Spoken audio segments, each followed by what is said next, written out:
Airsoft. Today we're going to be taking a look at my East German National Volksarmee loadout. Before we get into looking at individual parts of the loadout and the uniform, I thought I'd go over a little bit where I got it and why I decided to make this loadout. So the reason I decided to make it is partially because I realized how cheap this equipment was, and the coolest thing about it is that it is all original. Every piece I have for this uniform, besides the gun and stuff like that, is, completely original, which you don't really see a lot in Airsoft. And so I got most of the equipment off of a few websites. From Fire Force Ventures, which is an amazing Canadian-based small military surplus company that specializes in Rhodesian brushstroke and that cool pattern and the Rhodesian Bush War conflict, interesting stuff. I'll link them in the description below. Sportsman's Warehouse, Amazon, but wherever you look, this stuff comes cheap, and that's what originally made me so intrigued with it. So the National Volksarmee translates to the National People's Army, and that was the military force for East Germany during the Cold War. They took a lot of Soviet influence, used a lot of Soviet equipment, a lot of Soviet tactics, because again, East Germany was part of the Eastern Bloc and was generally, under a lot of control of the USSR. While they did try to be a little bit more independent than some of the other Eastern Bloc countries, they took a lot of influence and relied heavily on their alliance with the other Eastern Bloc countries, and specifically the USSR. So one very distinctive thing about the East German uniforms that you don't see a lot of other places is this amazing camouflage pattern, which is called Stricktarn. It is also often called raindrop pattern. The Hungarians had their own version. I want to say some other of the Eastern Bloc countries had their own version of it. And it was designed as an all-weather or all-season camouflage pattern. So that way they wouldn't have to worry about equipping their soldiers with a different pattern in the snow during the winter seasons or the summer seasons. And it's a concept that's very popular and very common among militaries to try to cut down on cost and lots of other things, especially for a country like this, which is producing a lot of them for their largely conscript army. The Stricktarn pattern was first adopted in 1965 to replace a pattern that they had been testing and had equipped the military with earlier, which I want to believe was called Blumentharn. I don't entirely remember off the top of my head. The main reason for doing it was, again, for the all-season effect of this pattern, which is super interesting. And so far, when I've gone out and played with this pattern and just doing other research, it seems like it was pretty effective, because again, they used this from 1965 all the way until the fall of East Germany in 1991. That's another really interesting thing about a lot of this equipment is, of course, if you look at the United States military or some other NATO countries, there's a lot of constant change as time went along when it comes to modernizing equipment that you just didn't really see with East Germany and the other Eastern Bloc countries. Like this webbing system that you see on here looks very old-fashioned and works very, very similarly to a World War II German system, which I'm going to do a video on later, comparing the two of them. Because it's interesting to think that a system that is almost identical besides the material of the straps, it was used up until 1991, a system that was designed as far back as World War II, and, see similar things in World War I German soldiers as well. Another very distinctive piece of an East German uniform, if not the most distinctive piece, would be the M56 Stahlhelm. So the history of this helmet goes back to World War II. During the later years of the war, they were testing designs for new helmets that would more effectively deflect pieces of shrapnel and maybe smaller caliber rounds, which is where a design that was very similar to this with the very sharp angles came from. When the first prototype or the blueprints were presented to Hitler, he did not like it. He thought it was ugly. I can't blame him, because it's not a very good looking helmet. Of course, Hitler was obsessed with their image of the Reich and the traditions, and the Stahlhelm used at the time was a very distinctive symbol of the Wehrmacht and the German people, the German military. So after World War II, of course, East Germany and West Germany were both building up their militaries, and the East Germans were originally planning on using the old World War II Stahlhelms. But they saw that the West German border guards were also using their Stahlhelms, and they didn't want to confuse forces in case of a war breaking out between the two countries and what would be World War III. So the East Germans went back to this design, modified it a bit, which created the M56 Stahlhelm. It's kind of funny because the West Germans also did not want to confuse the forces, and so, fearing that the East Germans would also adopt the Stahlhelm, they adopted the American M1 helmet. Of course, it didn't have the Vietnam cover on it, but same helmet underneath the cover. So, and you can see that the angles on this helmet are a lot sharper and steeper than And I've seen some footage of ballistic tests. This thing will stop up to a 45 caliber pistol round, which is more than most helmets can say. So I guess there was some merit behind it. When it comes to the helmet as an actual helmet, it's quite comfortable in terms of how helmets go. There's a lot of space in the liner, and the strap works well. The way that they have the two straps go around the ear is helpful. There's nothing to get in the way. So besides it looking pretty stupid, it's pretty comfortable, and I can see why soldiers would like it. So this helmet, my helmet, is marked with 1987. I'm not sure if the liner is a reproduction or not, but the shell is from 1987. It's a really small mark deep under there. It'd be hard to show you guys on the camera. And of course, they did originally have this foam here as well, which, again, I can see why soldiers would like this helmet for its comfortability. Another piece of equipment that soldiers of the National Volksarmee were equipped with would be the Ushankas that were worn with the dress uniforms and in colder weather conditions. So they, again, are Russian style. They're quite comfortable hats, I've got to say. I've worn this out and about. It's a good hat. It's a nice warm winter hat. I got this hat from Fire Force Ventures, which is a little Canadian military surplus store.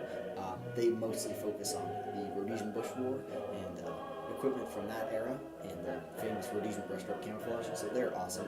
I would go check that out. I'll put a link to their website in the description. And again, this I got for either 10 or 15 Canadian dollars, which is very affordable, almost nothing at all. So in colder weather conditions, of course, soldiers were permitted to wear the flaps down. Usually when wearing the work uniform, the combat uniform, whatever you want to call it, the East Germans would have a overcoat, if it was cold, to wear with this. And those are super cool. They've got a nice fur, similar to this, fur collar, which I'm a huge fan of, but those are not very cheap, and they seem to be pretty hard to find for a good price as far as I can tell. Alright, so let's talk about the harness and this backpack. So these are what all East German soldiers were equipped with. Of course, only when they're in the field or whatever, they wouldn't always have to wear this. The only piece of the uniform they would always have to wear that was not the uniform itself would be a belt, which I'll talk about later. So this is a very interesting system. It's very similar to that of World War II, the Y-strap system with the backpack that connects directly to it. And then it connects to the belt with these straps here. I'll do a comparison video on how this compares with World War II German equipment, because it's very similar. And it's interesting to see that a system that is almost identical to that of one used in World War II was used all the way up until 1991. So anyway, I'm going to take this off and show you guys. So this is the Y-strap the backpack attaches to, with either one of these little clips. I'm not sure what the difference is, or if there's any specific thing when it comes to attaching them. Maybe it could have been something to do with weight. Again, I'm not sure. So when it's worn, you would have it over your shoulder. There's this one clip which goes back and attaches, and then this one that goes down and attaches to the belt. The belt would go through here, and then you would clip it just like that. So it seems to be a good system, but there's a lot of straps, and it does get in the way of stuff. And then the backpack itself, I'm a huge fan of. It's made of this waterproof material, but still has the awesome strict arm pattern, with a little bit of a different tint than that of the uniform. Again, it was all made in different factories all over East Germany. So it has a little spot so you can put your name. Maybe they would put their rank or in title, serial number, something in there. And also, on the inside, it has these wider waterproofing that, so you would slide your stuff down in here, and then you could roll it up tight so none of your equipment would get wet while it's in the bag. So I don't want to talk too much about this. I was planning on doing a video review of the backpack itself in the future, but so there's the backpack. Again, super cool. National Volksarmee proof mark right there. So huge fan of this, huge fan of all this historical gear. So let's talk about the belt now. So these belts, of course, were always worn with the uniform, even if there wasn't any equipment on them. Kind of like how you would see, like very similar to how you would see on the World War II German uniforms. The East German military took a lot of traditions and a lot of the same ideas from the Wehrmacht in World War II, which I find fascinating. Just about every piece of equipment, there's some obvious inspiration taken from that of the previous era. So the belts themselves are quite nice. They have the belt buckle with the East German hammer and compass on it, which I really like. It looks really good. I'm not sure how good it looks on camera. And then it clips on with just a simple clip like this. And I've never had any problems with it coming off. I'm sure that it stayed on very well for the soldiers who used it in the field. And then it's made of some kind of synthetic canvas, not canvas, not sure what it's called, but it's made of a very strong material, and I'm sure that this belt would work for a very long time. So while we're on the topic of the belt, let's talk about some of the equipment that they would often wear. So, of course, they would have a magazine pouch while in the field or in combat. Luckily, there was not World War III, so the East German military didn't see any major conflict besides the invasion of Czechoslovakia, but no one was really hurt in that. That was sort of just a get-in-your-place Czechoslovakia sort of thing. And then canteen, which is usually worn back here to avoid hitting it when you're swinging your arms or walking or running.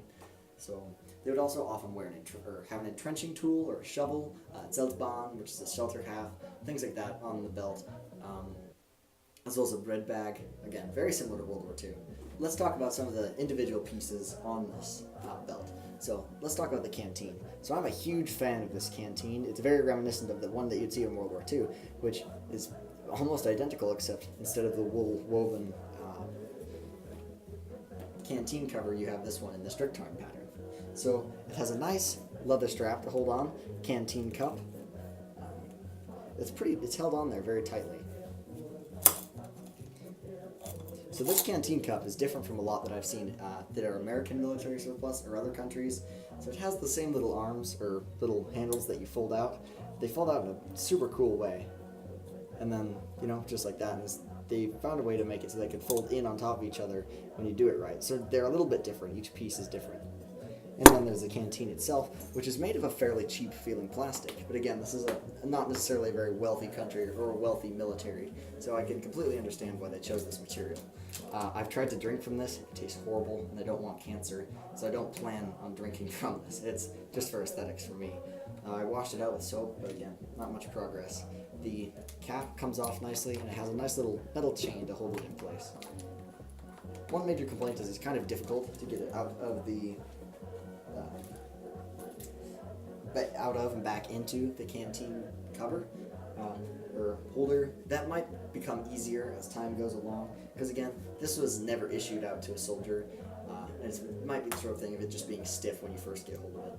So on the other side of the belt, we have the magazine holder, which just sits right there on the belt. This one is for AK-47 magazines. They had a specific one for the AK-74, which I could not seem to find anywhere online. This one also came from Fire Force Ventures for a very reasonable price.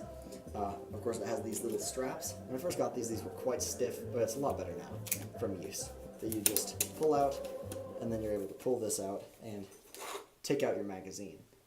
So I'm a huge fan of this. It works super well. And again, they use these same things all the way back up until 1991. And these have the ability to put 4 magazines in them. I will do a full review on this thing later, possibly, or talk about it.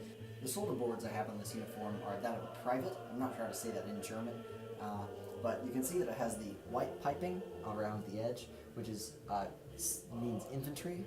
It's the same as World War II, World War I, even still today. If you see white on any kind of insignia like this or a collar tab, it means infantry. So again, it's another example of the East German military taking heavy influence from the militaries that came before it, the Prussian, So I've heard some people refer to the East German military as the Neue Wehrmacht, which is really interesting because as they tried to move on and move past the era of Nazi rule, they still took a lot of influence from it. The next item we have is by no means an essential part of the uniform. It's just something that I saw for cheap and couldn't help but to pick up. So this is a Czechoslovakian M10 gas mask, which is almost an exact copy of the American M17 gas mask, which is quite interesting.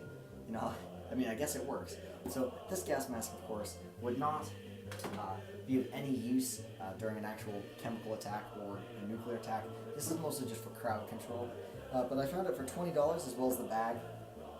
And some of the bags come in strict time, which is super interesting. Of course, it has the filters, which came with 2 extra. Came with lens covers, because you don't want your lenses breaking when you're controlling a riot. And it has this little voice emulator, which allows you to still hear outside. I think that probably one reason that they chose this mask for crowd control is it still works well with the of course, there are no real riots in East Germany, as far as I know, except for the ones early on in the 50s. These guys didn't exist then. The East German military to its full extent didn't exist then. But found this for 20 bucks, as well as this super cool Lithuanian Army bag, which is very reminiscent of a bag that the East Germans used. It's the same design, except not in strict time pattern. So, and these bags, the one I got, it said on eBay there's a chance it would come in strict time, but I'm not too beat up about it because it still is a nice looking bag and a good looking part of the uniform itself. When playing Airsoft, I would not wear this. It's big, it kind of gets in the way no matter where you have it, but for reenacting or for collecting, it's a cool item. I'll do a video on it. Next we have the weapon I have for this loadout, which is the CMO 48 AK-74 with a fixed stock. And I really like this weapon. A lot of people describe CMO as a sleeper brand, and I would totally agree. You know, there's no reason to go off and spend a shit ton of money on a super nice gun when something like this could really get you by. And trust me, I know. I've owned Crytags, I've owned the Ares guns, and you really can't go wrong with one of these. So I have a review of this up on my channel. I'll put a link to the link in the description to that video where I talk about the history of the East German version of the AK-74. So yeah, there you go. As for footwear, I wear these East German border guard boots, which I found at Sportsman Warehouse, for 50 bucks. So another great deal. But these are really big and clunky boots. They are my size, a little bit big. The size is really weird for East German stuff. This is considered a size 48, which size 48 like modern times in the United States at least is pretty damn big. So, but yeah, and these are super cool because again, these are surplus, and they have a soldier's name that he has written on the inside.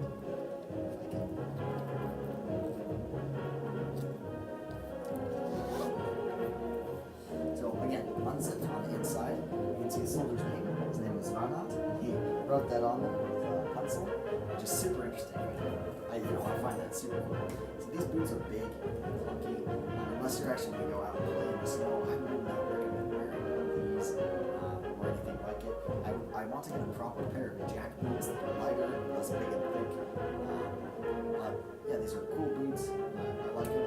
Thank you all so much for watching. I've really appreciated the support we've gotten so far. I've had a lot of fun making these videos for you. At some point, we'll start doing gameplay videos with this equipment, with other equipment, different events, themed events, because there are lots of them in Utah, and Communist uniform comes in handy with those.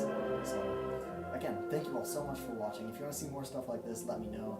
Like and subscribe, and tell me in the comments if you want to see anything about these certain pieces of the uniform talked about more in depth, because I would love to make a few shorter videos about this sort of stuff.